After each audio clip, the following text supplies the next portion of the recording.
I ran into this last week. Here's what fixed it for me.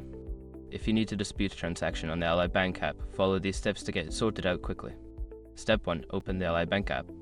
Launch the Ally Bank app on your mobile device. Make sure you are logged into your account to access your transaction history. Step 2. Navigate to Transactions. Once you are logged in, go to the Accounts tab and select the account where the transaction appears. This will show you a list of recent transactions. Step 3. Select the transaction. Find a specific transaction you want to dispute. Tap on it to view more details, including the transaction date and amount. Step 4. Initiate the dispute. Look for the dispute option within the transaction details. Tap on it and follow the prompts to provide the reason for your dispute. Step 5. Submit your dispute. After filling out the necessary information, review your dispute and submit it. You should receive a confirmation notification once your dispute is filed. Remember, if you accidentally dispute a transaction that was valid, you may need to follow up with customer service to resolve it. Good luck with your dispute, and I hope this helps you navigate the process smoothly.